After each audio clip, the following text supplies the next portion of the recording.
Done से।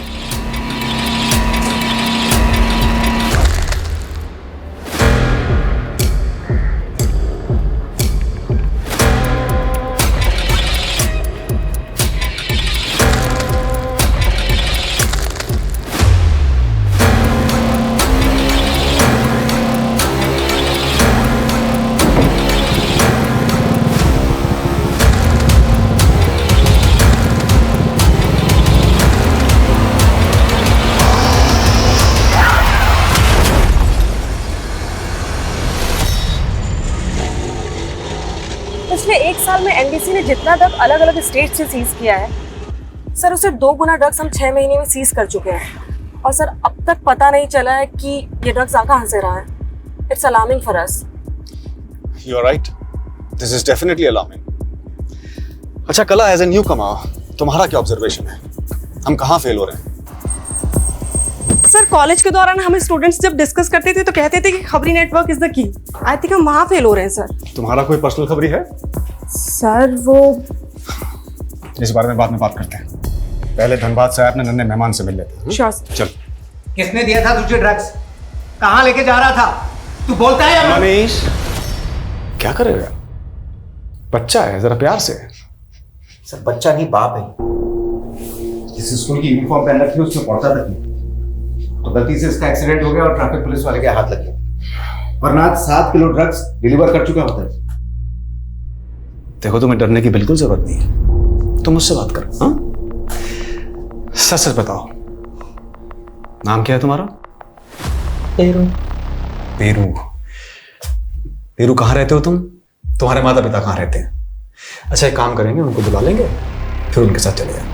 हमारा कोई नहीं है साहब, हम तो भीख मांगते। वो सेठ हमको खाना खिलाया, बोला रोज खिलाएगा, सोने के लिए जगह भी देगा और सब स्कूल भी भेजेगा। कौन है वो आदमी? मालूम नहीं साहब, वो हमको बोला वो स्टील गेट के पास एक मार्केट है ना साहब, उधर एक दूसरा सेठ मिलेगा हमको। वो हमको एक वर्दी और साइकिल में पहचान लेते साहब, फिर हमसे बैग लेके वो हमको इनाम में 500 रुपये दे देते साहब। और हमको कुछ नहीं मालूम साहब, हमें जाने दो साहब, हमें कुछ नहीं मालूम साहब। तुम्हें मालूम है ना वो आदमी कहाँ रहता है? हाँ, तुम ले जाओगे मैं उसके पास?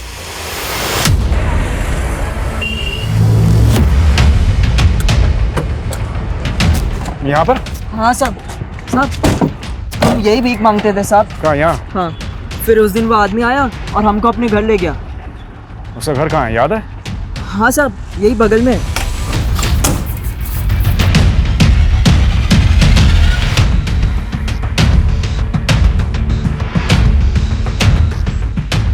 सर अंदर कुछ नहीं मिला। सर इधर भी कुछ नहीं मिला, और इस एरिया में तो सीसीटीवी मिलना भी मुश्किल है।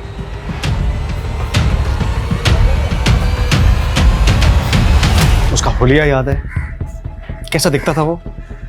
नहीं सर, हमको कुछ नहीं याद है सर। देखो देखो, अगर तुम हमारी मदद करोगे तो हम तुम्हारी नहीं सर। अरे पकड़ो उसे! रुक।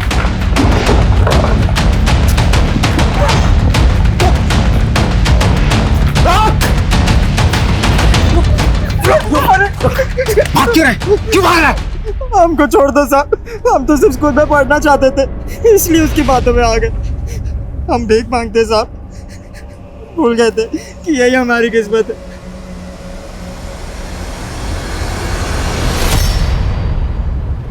सर उस लड़के के पास जो माल मिला है वो वैसे ही 600 किलो माल जैसा है, जैसा एमपी, यूपी, दिल्ली, राजस्थान, गुजरात, महाराष्ट्र समेत कई स्टेट्स में पकड़ा गया है, जिसका सोर्स अभी तक पता नहीं चला है। सर हम उस बच्चे से उस आदमी का स्केच बनवा सकते हैं। माना उस बच्चे ने क्राइम किया है लेकिन है इनोसेंट। इनोसेंट? पकड़े जाने पर इमोशनल ड्रामा करना उन लोगों की ट्रेनिंग का हिस्सा होता है, और बच्चा होने की वजह से हम उन पर सख्ती भी नहीं कर पाते। पिछले 6 महीने से एक के बाद एक जिस तरह से ड्रग्स पकड़े जा रहे हैं, ऐसा लगता है बहुत बड़ी खेप आई है इंडिया में। हमें इस रैकेट के किंग पिन तक पहुंचना होगा, जो पेरू जैसे बच्चों का इस्तेमाल करके पूरे देश में जहर फैलाने का काम कर रहे हैं। नमस्कार, मैं आशुतोष राणा क्राइम पेट्रोल सतर्क में आप सभी का हार्दिक स्वागत करता हूं। ये बहुत ही दुखद है कि नशा आज के युवाओं के लिए एक फैशन बन गया है। नशा आज के दौर की सबसे गंभीर समस्या है और बीते सालों में ड्रग्स की मांग और खपत में चौंकाने वाली वृद्धि हुई है। ड्रग्स आज बढ़ते अपराधों का भी कारण बन के सामने आ रहा है। जिस परिवार का एक भी सदस्य नशे के चंगुल में फंस जाता है, उस परिवार की पीड़ा किस चरम पर होती है, ये शायद हमने और आपने अपने आसपास जरूर देखा होगा। जो लोग इस ड्रग्स का जाल फैलाकर इसका गैर कानूनी बाजार कर रहे हैं, वो हमारे देश और समाज के बहुत बड़े दुश्मन हैं।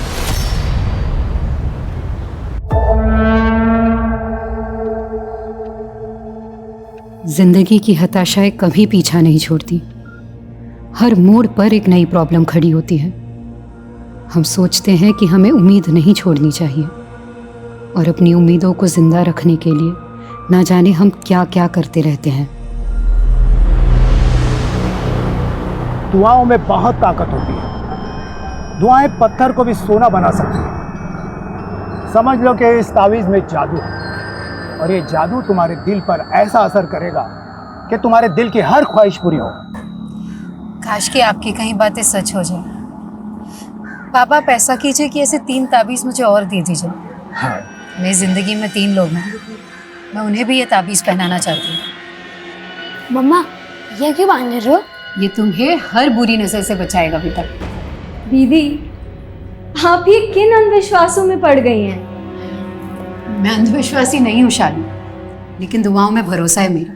मैं तो तेरे और रोहन जी के लिए भी एक ताबीज़ लाई हूँ। दीदी, इन सब से कुछ नहीं होता है। वैसे भी ये सिर्फ अंधविश्वास की अरे बात है। शालू, दीदी हमारे लिए कुछ प्यार से लेके आई है तो आशीर्वाद समझ के पहन लो ना, उसमें हर्ष क्या है? तुम दोनों की तो नई नई शादी हुई है। ये ताबीज़ तुम दोनों में प्यार बढ़ाएगा। हाँ गुरबंश, मैं निकल चुकी हूँ। तुम्हें कितना टाइम लगेगा?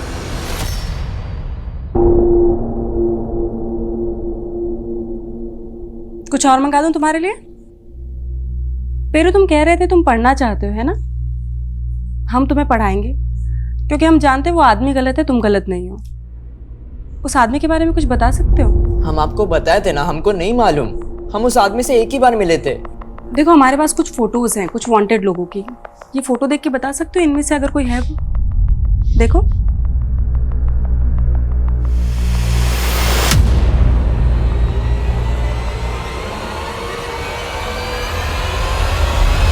ये तो बबलू है। 7 साल पहले एक ड्रग पेडलर हुआ करता था। 7 साल पहले मैंने इसे 2 किलो ड्रग्स के साथ गिरफ्तार किया था। फिर एक कांस्टेबल की हेल्प लेकर ये कस्टडी से फरार हो गया था। लेकिन सर, बबलू को ढूंढ के भी हम किंग पिंग तक पहुंच पाए, ये कहना मुश्किल है। लेकिन ढूंढना तो होगा इस बबलू को। सॉरी सर, लेकिन इन 7 सालों में तो हम उसे ढूंढ नहीं पाए, और 7 सालों में उसका प्रमोशन हो गया, पेडलर से डिस्ट्रीब्यूटर। उसने पेरू को 7 किलो ड्रग दिया, और भी ना जाने कितने लोगों को कितना कितना दिया होगा। इस चेन को तोड़ने के लिए हमें इस बार कुछ ना कुछ तो बड़ा करना पड़ेगा। सोर्स तक पहुंचना होगा। लेकिन सर, सोर्स इंडिया में नहीं हो सकता, क्योंकि ऐसा माल इंडिया में प्रोड्यूस नहीं होता है। लेकिन जिस तरह से आजकल इंडिया में आ रहा है, कुछ ना कुछ तो करना होगा। सभी बॉर्डर एरियाज, एयरपोर्ट्स, सी पोर्ट्स पर आने वाली हर शिपमेंट, हर कंटेनर पर बारीकी से नजर रखनी होगी। Got it? सर। सर,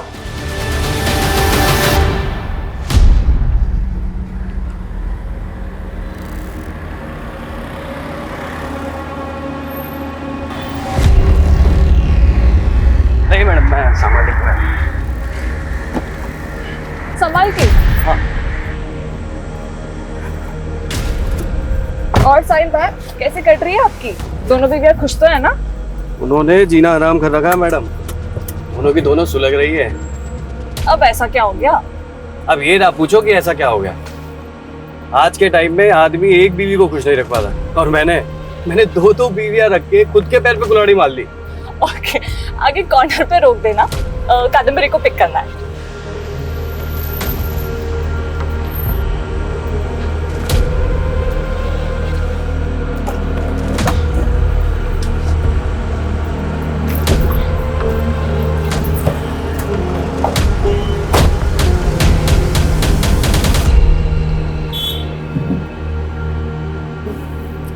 तुझे पता ही, ये साहिल भाई है ना, अपनी बीवियों की बातें कर करते। क्या हुआ, इतनी बुझी बुझी क्यों लग रही है? नहीं, कुछ नहीं। कुछ तो है। चल मत बता, अब तो हमारे साथ आ रही है ना, तो पार्टी में एंजॉय करना, ठीक है? मानव कहाँ है? वो पार्टी में किधर मिलेगा?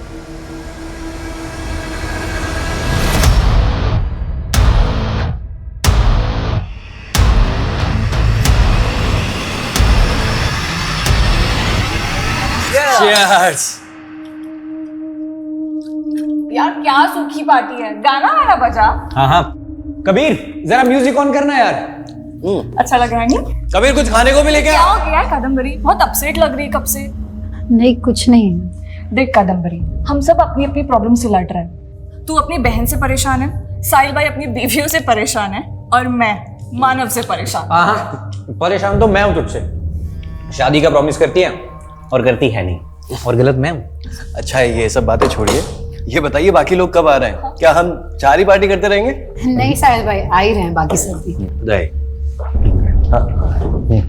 मानव भैया, मनोहर से 10 बजे ही आ रहे हैं, आप लोगों को तुरंत जाना होगा। अरे यार अभी एकदम से कैसे निकल जाएंगे? वो सब मुझे नहीं पता, अगर सेठ आ गए ना तो बहुत पंगा हो जाएगा। आप लोगों के पास 10 मिनट है यार। नहीं आप चले जाओ जल्दी से। सुनो यार, एक प्रॉब्लम हो गई है। हम लोग एक काम करते हैं, दूसरी जगह चलते हैं। वैसे भी जो लोग लेट आने वाले हैं उनको वही बुला लेंगे। क्या प्रॉब्लम आ गई है? अरे लाइट क्या हुआ? ये साला कमीना केयर टेकर हमें भगाने के लिए लाइट काट दी उसने। मैं अभी देखता हूँ।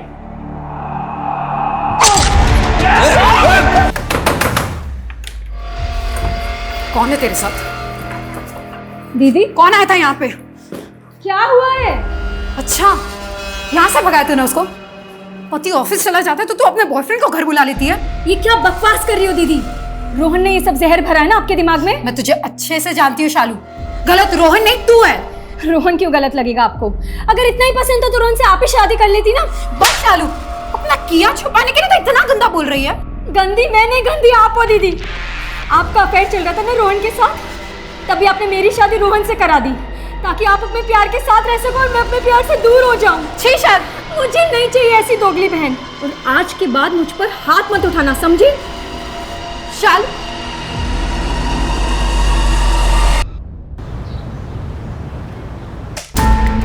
सर, स्टील गेट के पास बबलू इस सीसीटीवी में कैप्चर हुआ है। सर बाइक से उतर के वो उस डायरेक्शन में गया और फिर 13 मिनट के बाद वापस आया। जाते हुए इसके हाथ में बैग था, आते हुए नहीं। हो सकता है स्टील गेट पर जो डिलीवरी पेरू नहीं कर पाया, उसे डिलीवर करने ये खुद आया। पता चला ये स्टील गेट पर किससे मिला? सर पूछताछ जारी है, लेकिन ये बाइक इस मुकेश यादव के नाम पे रजिस्टर्ड है।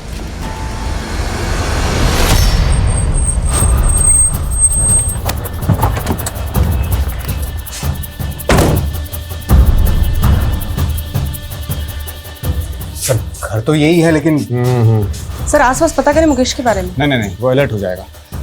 यही नजर रखो, और दोनों में से कोई भी दिखे तो उठा लो। Okay sir.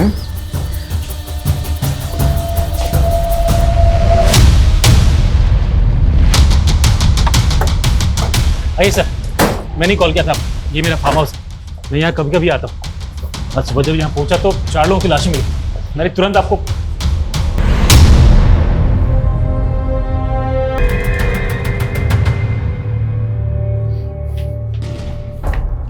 कौन है ये लोग? सर मैं इन लोगों को नहीं जानता। अच्छा, आपके घर में 4 मर्डर हो गए हैं और आप कह रहे हैं कि आप इनको जानते तक नहीं है? सर मैंने कहा ना आपसे, मैं यहाँ रहता नहीं हूँ, कभी कभी आता हूँ। मेरा केयर टेकर रहता है यहाँ, पता नहीं वो भी कहाँ गायब है सर। कौन केयर टेकर? कबीर नाम है उसका, यूपी का रहने वाला है, लेकिन पिछले कई सालों से मैंने उसको यहाँ पर घर की देखभाल के लिए रखा था। अब मेरी समझ में नहीं आ रहा वो अचानक कहाँ चला गया। और तो मतलब आप ये कहना चाहते हैं कि ये सारे मर्डर्स आपके केयर टेकर ने किए? क्या बोलूँ सर, मेरे कुछ समझ में नहीं आ रहा। सर कल से ना मुकेश यादव घर आया है, ना ही बबलू को वहाँ देखा गया है। लेकिन सर मुकेश यादव का नंबर मैंने पता किया है, उसका फ़ोन अभी ऑफ आ रहा है। उसका CDR निकलवाओ और उसका फ़ोन सर्वेलेंस पर डलवा दो। Okay sir. सर कभी मनीष। सर हम यहाँ बबलू को ढूंढ रहे हैं, और वहाँ उड़ीसा पोर्ट पर आज सुबह एक शिपमेंट सीज हुई जिसमें 1500 किलो ड्रग मिला। 1500 किलो? Yes sir.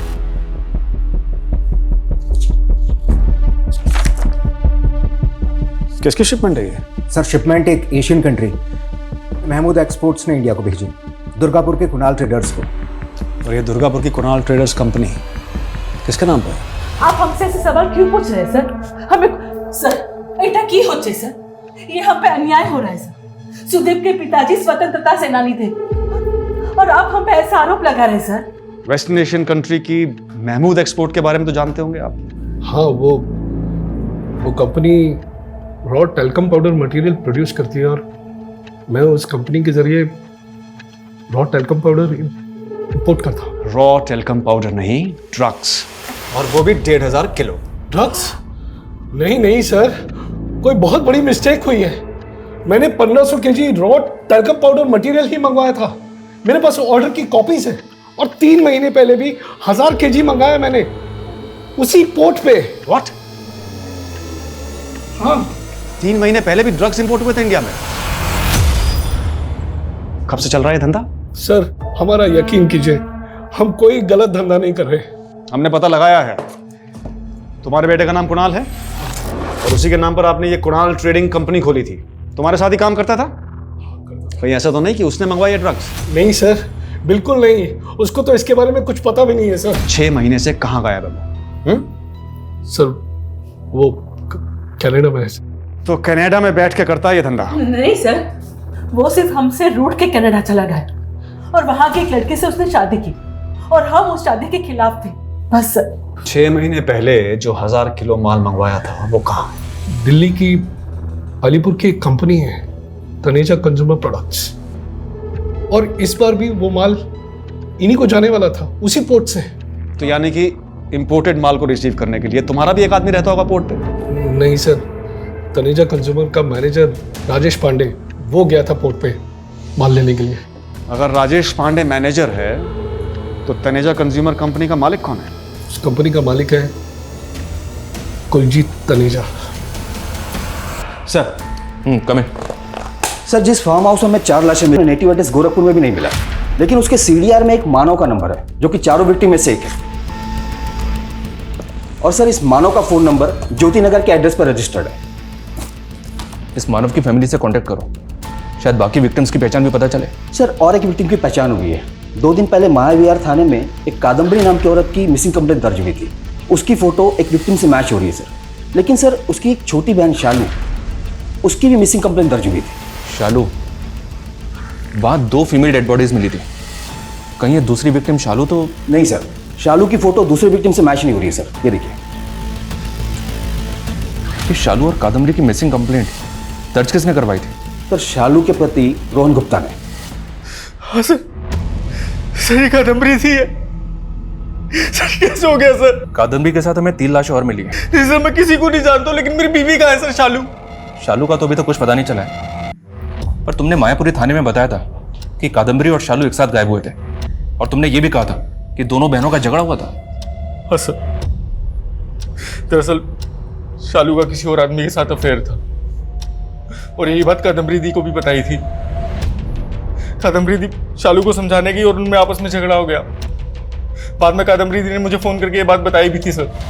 मुझे माफ कर दो रोहन, मैं जानती हूँ कि शालू ही गलत है, लेकिन मैं... दीदी आप प्लीज रो मत दीदी, प्लीज। हम लोग मिलते हैं ना, फिर बात करते हैं।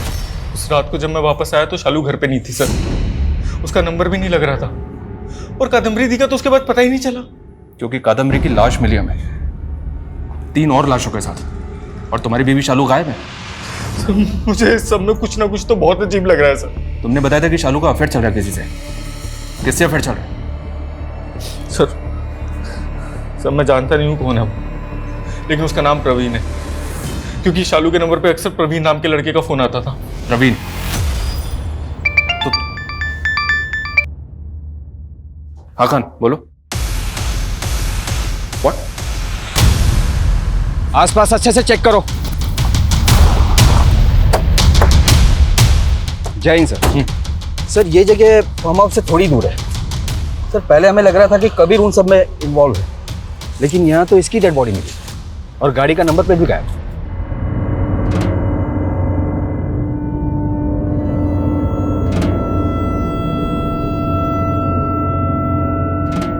खान, तुम तो मानव के एड्रेस पे भी गए थे ना? हाँ सर। सर, मानव किराए के घर में अकेले रहता है। काफी पहले उसने वो घर भी छोड़ दिया, अब कहाँ है कुछ पता नहीं। बस इतना पता चला है कि वो मॉडलिंग करता था और मनोहर का वो बंगलो शूटिंग के लिए किराए पर भी दिया जाता है। मानव मॉडल था और मायापुरी थाने की पुलिस ने बताया था कि कादम्बरी गारमेंट का बिजनेस करती थी। फिर ये बाकी 2 विक्टिम्स कौन है? और ये कादम्बरी की बहन शालू के गायब होने की कहानी भी मुझे अटपटी लग रही है। सर 5 मर्डर हुए, कुछ समझ में नहीं आ रहा कि इन सारे मर्डर का मोटिव एक ही है या फिर किलर सिर्फ किसी एक को मारना चाहता था और बाकी सब उसके शिकार बन गए। खाने इस किले में विक्टिम की जिंदगी में उतरना होगा। एक काम करो, पता करो ये शालू कहाँ गायब है और इस गाड़ी के चेसिस नंबर से पता करो कि गाड़ी किसके नाम पे रजिस्टर्ड है। सर मैंने क्या किया सर? तूने झूठ बोला है हमसे। 10 तारीख को तूने अपने बंगलो पे बुला के मैं वो लाशें दिखाई, जबकि 9 तारीख की रात को 12 बजे तक तेरा फोन बंगलो पे एक्टिव था और अब अपने केयरटेकरों को गायब कर कोई शक जता रहा है। सर मैंने कोई खून नहीं किया है, मैं तो उनको जानता तक नहीं सर। झूठ मत बोल। तू अपना बंगलो किराए पे देता था शूटिंग के लिए और उन 4 विक्टिम में से एक विक्टिम मानव, वो फिल्म लाइन से जुड़ा था। उसने पहले भी तेरा बंगलो किराए पे लिया था। शूटिंग, बंगले का बुकिंग, वो सब कबीर देखता था सर। मानव को मैं कभी नहीं मिला। देख सच सच बोल दे वरना। सब बताता हूँ। दरअसल उस रात मैं वहां अपनी गर्लफ्रेंड के साथ गया था और वहां जाके वो लाशें देखी। मेरी पत्नी को पता चल जाता तो बहुत बड़ी प्रॉब्लम हो जाती सर। मधु नाम है ना तेरी गर्लफ्रेंड का? अब उसके घर पे ताला लगा है, उसका फोन भी बंद है। उसको भी गायब किया ना तूने ताकि तेरा सच सामने ना आ जाए? नहीं सर, मैं सच बता रहा हूं सर। वो दरअसल NRI है, यूरोप में रहती है। उस दिन वो आई थी और अगले दिन उसको जाना था। उसकी टिकट सब कुछ प्री प्लान थी सर। तू ऐसा नहीं मानेगा। तेरी प्लानिंग क्या थी ये तेरे अंदर से उगलवाना पड़ेगा। खान, जब तक ये सच ना बोले सब तो तेरा। इतने धर्म कर्म किए हमने, कोई भी जरूरतमंद हमारे घर से खाली हाथ नहीं लौटा। दुआओं से मांगो हुआ बेटा भी घर छूट के चला गया। सुदीप और काकोली के चेहरे पर वही लाचारी थी जो पेरू जैसे टीनेजर बच्चों के चेहरे पर नजर आ रही थी। लेकिन वो गुनहगार और भी खतरनाक होता है जिसका असली चेहरा सामने नहीं आता। ड्रग्स के गैर कानूनी धंधे में ये वो सरगना होते हैं जो एक अदृश्य राक्षस की तरह अपराधों की ऐसी चैन, ऐसा जंजाल बुनते हैं जिसका भेदन करना आसान नहीं होता। देश की सीमाओं से लेकर हमारे राज्यों, शहरों और हमारे मोहल्ले पड़ोस तक ये लोग कैसे अपना नेटवर्क फैला लेते हैं। हम ड्रग्स कंज्यूम करने वाले बड़े बड़े सेलिब्रिटीज की गिरफ्तारियों के किस्से सुन के चौंकते रहते हैं, लेकिन ये ड्रग्स का धंधा किसकी शह पे अपने पांव पसारता है, इसका जवाब हमें कभी नहीं मिलता। ये केस भी चक्रवात की तरह उलझा हुआ था, वही दूसरी ओर जो कई चौंकाने वाले पहलुओं से जुड़ा हुआ था। धीरे से बहुत दर्द, नहीं रहने तो बहुत दर्द हो रहा है, नहीं बर्दाश्त हो रहा। दादा, अम्मी का रो के बुरा हाल हो गया और आप कुछ बोल ही नहीं रहे। हमें यकीन नहीं तुम्हारे अम्मी के बयान पे कुछ भी बके जा रही है नाजिया के खिलाफ। अब्बू, अबे क्या आपको मुझसे ज्यादा उस नाजिया पे भरोसा है? जब आपकी बेटी ने उस नाजिया के साथ दूसरा निकाह किया तो आपने क्या कहा था कि उसका हक है, और जब नाजिया ने मुझे गुंडों से पिटवाया, इस जायदाद से मेरा पत्ता साफ करना चाहा, तब भी आप उसकी पैरवी करेंगे? दादा, अब बस बहुत हुआ। अगर आपने अभी भी कुछ नहीं कहा तो हम पुलिस के पास जाएंगे। फिर बाद में ये मत कहना कि घर की बात पुलिस पे खुदा के वास्ते चुप बैठोगे तुम? कुछ भी बके जा रहे हो।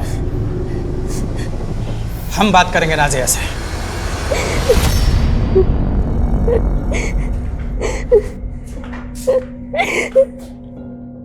बेटी, अब्बू, अब्बू, क्या हालत है इससे?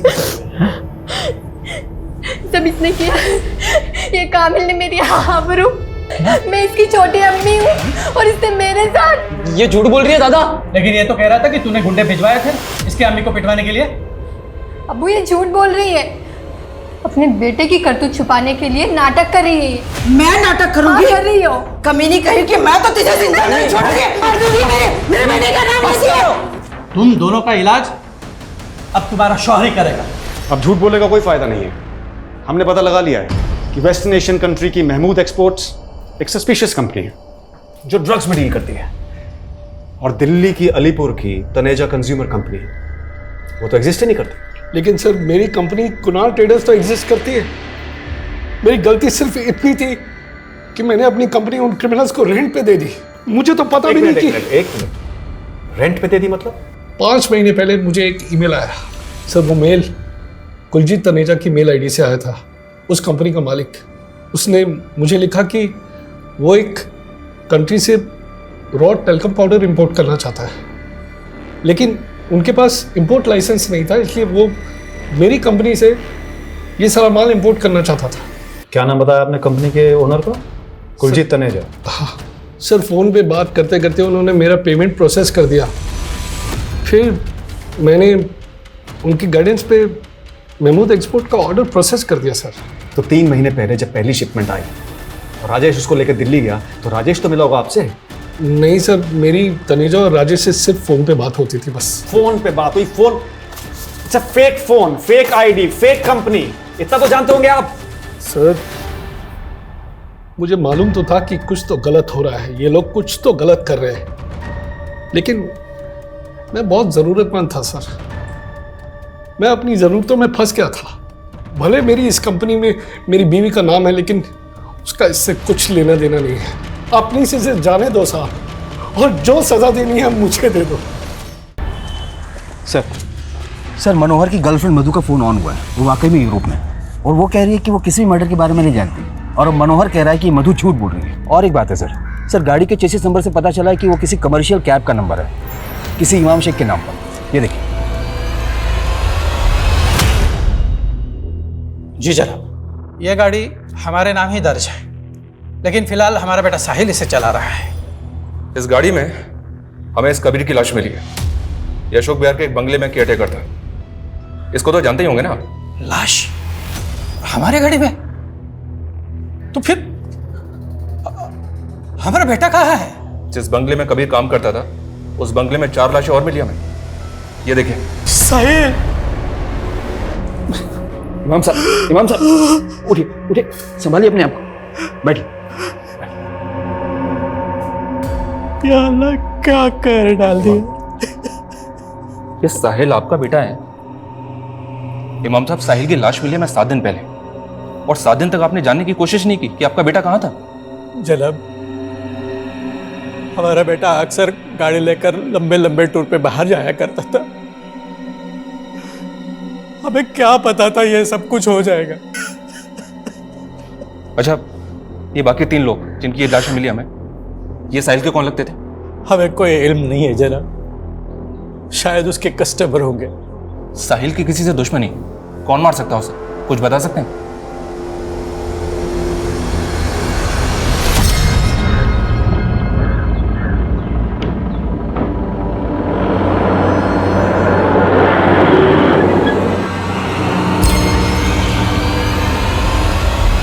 काबिल का है? काबिल? अरे मैं उस कमीने को छोड़ूंगा नहीं, याद है? अभी उस नाजिया पे भरोसा कर रहे, मुझ पर नहीं। अरे सुनिए मेरी बात। क्या क्या उस कमीने ने नाजिया के आबरू पे हाथ डाला है, और उसको छोड़ूंगा नहीं। नाजिया उसकी छोटी अम्मी है, और वो कहाँ है तुम्हारा बेटा? उसको जिंदा दफन कर दूंगा मैं। अगर मेरे बेटे को कभी हाथ भी लगाया ना, तो जिंदा दफन कर दूंगी तुम्हें। चलो निकलो यहाँ से, और जाके अपनी नाजिया के पल्लू से बंधो। निकलो यहाँ से, छोड़ूंगा नहीं उसको। चल, और कभी आना नहीं तो मार दूंगी।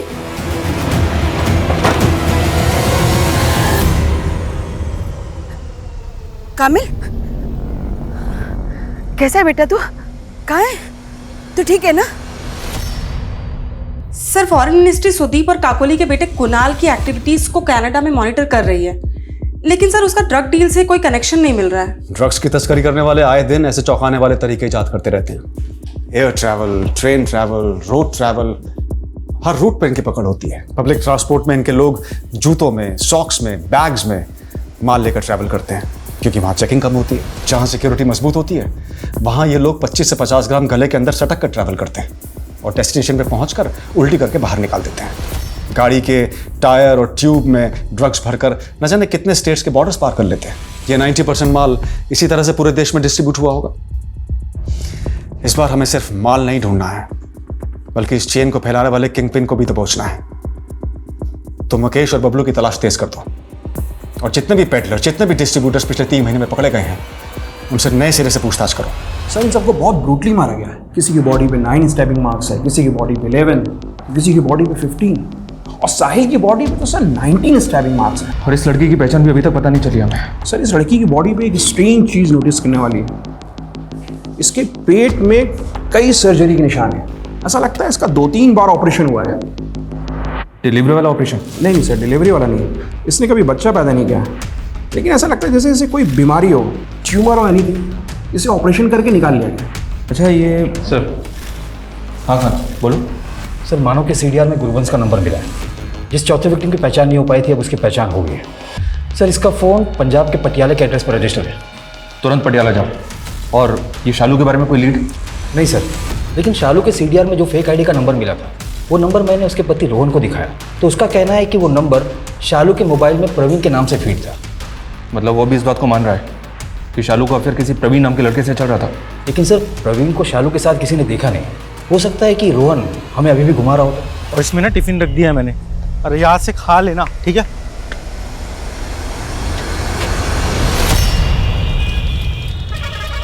हाँ, गुरबंश थोड़ी अपनी माँ के साथ यहाँ रहती थी। 2 साल पहले उसकी माँ गुजर गई, उसके बाद गुरबंश यहाँ नहीं आई। गुरुवंश कहाँ होगी, कोई अंदाजा है? वो तो कनाडा चली गई। एक एनआरआई लड़के के साथ शादी की थी उसने। कौन एनआरआई? वो तो मालूम नहीं सर। सर। यस कला। सर सुदीप ने जो कुलजीत और राजेश के फेक आईडी और नंबर्स दिए थे, उसमें से राजेश की आईडी के सीडीआर मैंने चेक किए हैं। सर उसमें बाकी आईडीज तो फेक हैं, लेकिन एक नंबर मिला है शालू गुप्ता का। Shalu Gupta? Yes sir. Sir उसे रायपुर पुलिस भी ढूंढ रही है। सुदीप के शिपमेंट पकड़े जाने के 10 दिन बाद 5 मर्डर हुए थे सर। सर उसमें से एक थी कादम्बरी, और सर शालू इस केस में प्राइम सस्पेक्ट है। ये फेक आईडी का नंबर तो हमने शालू के सीडीआर में भी नोटिस किया था। शालू के पति ने हमें बताया था कि शालू के फोन में ये नंबर प्रवीण नाम से फीड था। और राजेश की तरह ये नाम भी फेक होगा। और अब ये फोन एक ऐसा क्रिमिनल इस्तेमाल कर रहा है जो हजारों किलो ड्रग्स की तस्करी में इन्वॉल्व है। क्या शालू का ऐसा कोई कनेक्शन मिला? नहीं, वो तो अपनी बहन कादम्बरी की गारमेंट शॉप में पार्टनर थी जिसका मर्डर हुआ था। और ऐसे 4 मर्डर्स और हुए। शालू के अलावा कोई और सस्पेक्ट? हमारा सस्पेक्ट उस बंगलों का मालिक मनोहर भी है, और शालू के पति रोहन पे भी हमारा शक है। लेकिन रिसेंटली हमें यह पता चला है कि साहिल का बेटा कामिल भी गायब है, जो उसकी पहली पत्नी आसमा से था। साहिल के फादर ने हमें आसमा के बारे में नहीं बताया, बल्कि उसकी दूसरी पत्नी नाजिया के बारे में ही बताया था। हमने नाजिया से इंक्वायरी की तो उसने बताया कि कामिल ने उसका रेप किया था, और आसमा का कहना है कि नाजिया के आरोप झूठे हैं। लेकिन ये कामिल अभी भी गायब है, और उसकी अम्मी, नाजिया और इमाम, ये सब लोग हमारी रडार पे हैं। पर ड्रग से जुड़ा हुआ कुछ भी अभी तक इस केस में पता नहीं चला है। कबीर को छोड़ के बाकी लोगों के सीडीआर में एक दूसरे के नंबर हैं। ये सारे लोग एक दूसरे को जानते थे। इतना पता चला है कि गुरवंश और मानव लिव इन पार्टनर थे, लेकिन गुरवंश के नेबर्स ने बताया कि गुरवंश की शादी एक एनआरआई लड़के से हुई थी। और एक खास बात, ये साहिल एक कैब ड्राइवर था, लेकिन इसके पास एक और कैब थी जिसे इसका बेटा कामिल चलाता था। और कामिल अब एक कैब के साथ गायब है। अगर आपको कामिल या शालू किसी के बारे में कोई भी लीड मिले तो हमें जरूर बताइएगा। फिलहाल हम शालू के पति रोहन से मिलना चाहते हैं। सर देखिए, मैं मानता हूँ कि मेरी बीवी शालू का परवीन से अफेयर था, लेकिन सर मुझे नहीं लगता कि उसका कुछ ड्रग से लेना देना था सर। फिर भी उस क्रिमिनल से उसकी बातें तो होती थी। उस परवीन या वो जो भी है उसके बारे में कुछ भी जानते हो तो अभी बता दो। सर मैं कुछ नहीं जानता हूँ, मैं सच कह रहा हूँ। सुदीप द्वारा लिए गए 2 नाम राजेश और कुलदीप अभी भी एनडीसी के लिए रहस्य बने हुए थे, और अब शालू के पति ने किसी प्रवीण का नाम ले लिया था। लेकिन ये कौन थे, कहां थे, इसका कोई सुराग नहीं था। लेकिन जल्दी ही एनडीसी ने ड्रग डीलर बबलू और उसके दोस्त मुकेश को पकड़ लिया था। लेकिन वो भी इस धंधे की बहुत छोटी मछली थे, जिन्हें अपने ऊपर वालों का अता पता नहीं था। सुदीप के पकड़े जाने के बाद एनडीसी उसके जैसे कई इंपोर्टर्स की डिटेल निकाल रही थी, और ये 1000 किलो से लेकर 1500 किलो तक ड्रग का आंकड़ा कई गुना बढ़ने वाला था। सर, रायपुर पुलिस ने बताया था कि गुरबंश की शादी एक एनआरआई लड़के से हुई। मैंने पासपोर्ट विभाग जाकर उसके पासपोर्ट की डिटेल ली, लेकिन उसके पति के बारे में कुछ मालूम नहीं चला। हाँ, पिछले 2 सालों में गुरबंश को 21 कंट्रीज का ट्रैवल वीजा मिला। 2 साल में वो 21 कंट्रीज में गई। गुरबंश के पोस्टमार्टम से पता चला था कि उसकी बॉडी पर 2-3 ऑपरेशंस के निशान थे, लेकिन उसकी किसी बीमारी के बारे में पता नहीं चला था। सर आपको लगता है कि गुरबंश ड्रग कैरियर हो सकता है। ड्रग्स के डिस्ट्रीब्यूशन में अक्सर ऐसे कैरियर का इस्तेमाल किया जाता है, और एक्सपर्ट सर्जन्स भी इस रैकेट में शामिल होते हैं जो ह्यूमन कैरियर को बेहोश करके। सर अगर गुरबंश ह्यूमन कैरियर थी तो फिर इसमें शालू का क्या रोल होगा, क्योंकि वो उस क्रिमिनल के टच में है जो ड्रग्स दिल्ली लेके जाता है पोर्ट से। हो सकता है ये सब के सब ड्रग्स के धंधे से जुड़े हों, और ये जो मर्डर है ये हो सकता है किसी पर्सनल ग्रज की वजह से हुआ हो। इन सब के पिछले 1 साल की ट्रैवल की हिस्ट्री निकालो। सर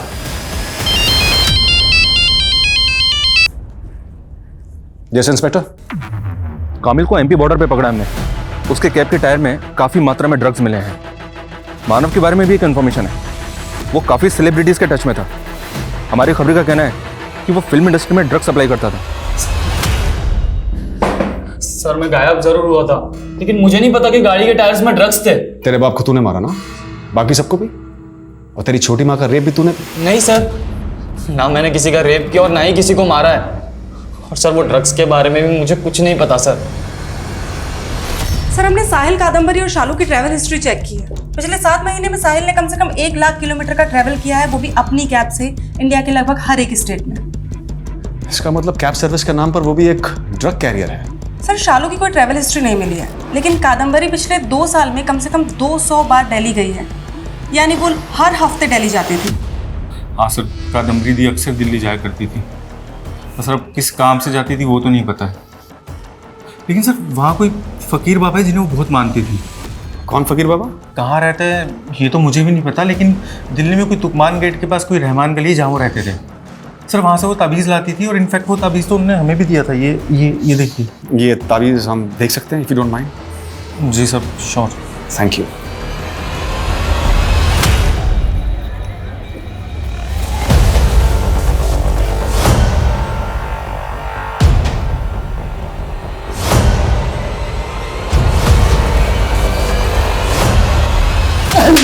मानता हूँ साहब, मानता हूँ मैं छोटा मोटा ड्रग पैडलर हूँ साहब, इसके अलावा मैंने कुछ भी नहीं किया है साहब। वो कादम्बरी दरगाह पर आती थी साहब, और साहब सबसे पहले मैंने उसे ताबीज़ दी थी, फिर पता नहीं कैसे कहाँ से उसका कुछ फ़ायदा हो गया तो मुझ पर भरोसा करने लगी, और साहब पैसों के लिए ना वो कुछ बड़ा करना चाहती थी, और फिर मैंने उसे एक ऑफ़र दे दिया साहब। कैसा ऑफ़र? वो जहाँ से मैं ड्रग्स खरीदता था ना साहब, तो उसके मालिक को ना ड्रग्स को यहाँ से वहाँ करने के लिए आदमी लगते रहते थे। मैंने कादम्बरी को उनसे मिला दिया, और कादम्बरी की वहाँ पर अच्छी सेटिंग हो गई साहब। कौन है वो आदमी जो कादम्बरी को माल देता था? वो सब लोग उसको भाईजान भाईजान कहते हैं साहब, बाकी न तो मुझे उसका नाम पता है और ना ही ठिकाना साहब।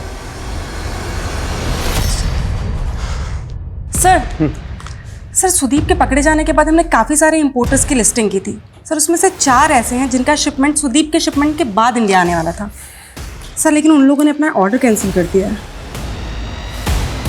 तो इन चारों के बिजनेस और इनकी एक्टिविटीज को क्लोजली मॉनिटर करो। Okay sir.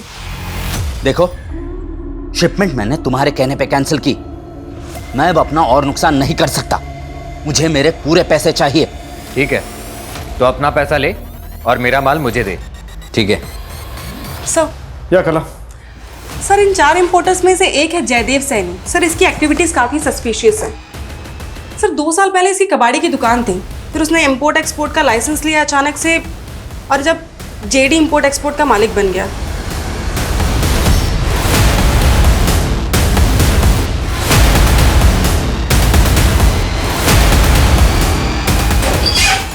थैंक यू, तुम्हारा माल निकल रहा है।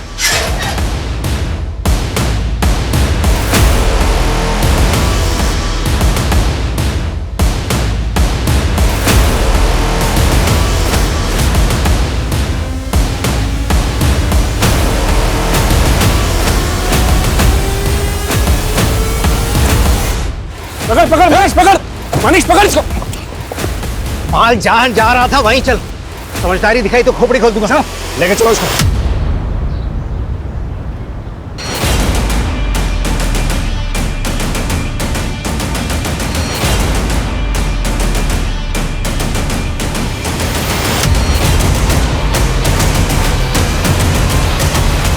हाँ, मैं ही कादम्बरी को इस धंधे में लेके आया था। साहिल उसके लिए माल इधर से उधर पहुंचाता था, और वो गुरुवंश उसकी गारमेंट शॉप में सूट सप्लाई करने का काम करती थी।